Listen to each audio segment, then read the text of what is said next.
Welcome back to the Morning Blend. Arthur Koehler was considered the Sherlock Holmes of his era. He was a fairly ordinary scientist, but in the 1930s, his role in solving a kidnapping and murder mystery was truly extraordinary.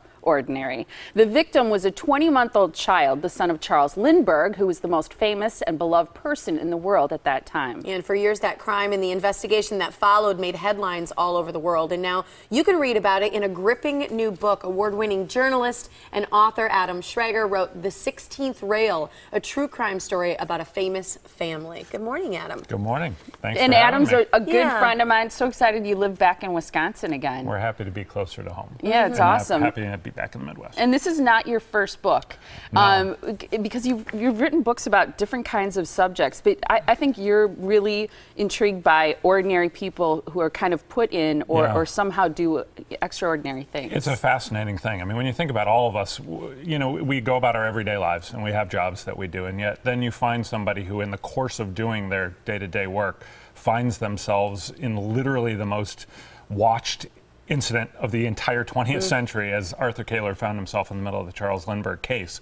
And he ends up helping to solve the crime of the century that was followed from reporters from China, New Zealand, Australia. This is back in 1935, before there was an internet, before there was live television.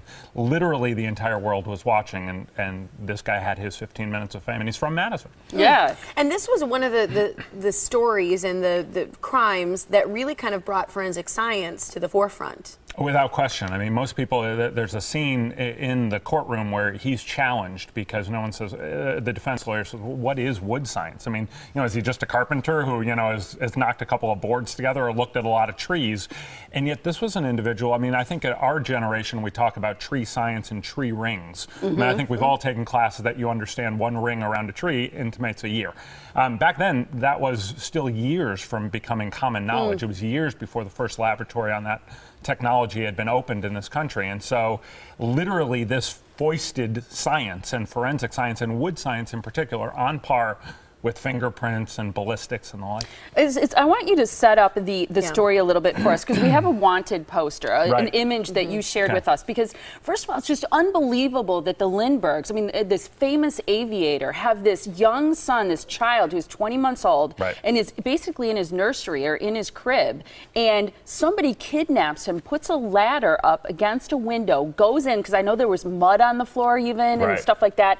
This person goes in and steals the kid, and how does he get out of the house? Does he go back down the ladder? Goes back down the ladder with the child. While the Lindberghs were home. While the Lindberghs were home, because then they checked with the nanny, and the nanny was the one who said, yeah, he's missing, and then they started freaking out, called the police, and it was like this huge investigation that was followed. Every detail made headlines. In order to really appreciate this, you need to understand just how big a deal Charles Lindbergh was. I mean, to folks who are of our grandparents' generation, the first individual who flies across the Atlantic Ocean, literally the first person to fly solo. He was the world's most popular person at the time, and thus when his baby was born, the first child to Charles and Anne Morrow Lindbergh, it's followed like a royal baby. I mean, we've just watched kind of the attention paid to the royal family in Great Britain. This was even bigger. That's a great comparison, though. Yeah, it's a great comparison. I mean, front page news literally across the world. People were checked into whether he was drinking orange juice or apple juice. I mean, literally following every detail. So the idea that somebody could come to his house, steal him out of his crib in the middle of the night, just shook the foundation of every household across America. So let's talk about your book, The 16th Rail. What's the deal with the 16th Rail? Well, there were three pieces of evidence that were left at the crime scene. One was a common chisel, a 3/4-inch chisel. Another was the ransom note. And then the third was this kidnapping ladder that was made specifically for this purpose, which it was called a telescopic ladder. So it was compressible or extendable depending on what you wanted to do. And basically, the 16th rail was the upper left-hand part of the ladder. And what Arthur Koehler was able to determine is that the wood that came from, that was in the 16th rail of that kidnapping ladder could then be traced back to the suspect, which was Bruno Richard Hauptmann when he was arrested, his attic. So those two boards were at one point one piece. And they had found on Bruno Hauptmann some of the ransom money, but this turned an extortion case and a kidnapping case into a murder case. Yeah, because the child was found, I think, if I remember right, it was a few months after the initial kidnapping.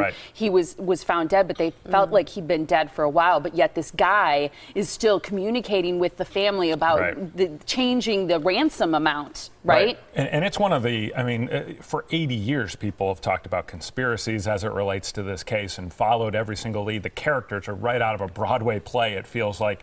And yet this is the one piece of evidence that scientists 80 plus years later say it still holds. It still fits. It's still important and it's still germane.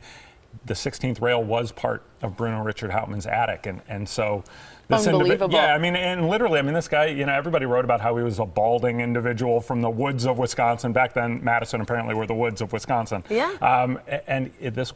was literally the most popular Sherlock Holmes of his era, as he was described. It's fascinating. Yeah, and it's going on tonight that you have a book signing, so people can come out, I'm gonna be get there. a copy, get it signed, talk to you at 7 o'clock, and Molly at Boswell Books on Downer for the book signing, The 16th Rail. And we're actually giving one away. I know my dad's already picking up the phone because he's going to be like, I got to read Adam's book. Caller number 7 this morning wins a signed copy of the book, 414-799-4444. Thanks for sharing your story and that book with one of our viewers. Thanks, of course, my awesome pleasure. to see you. Thanks for having me. Thank you.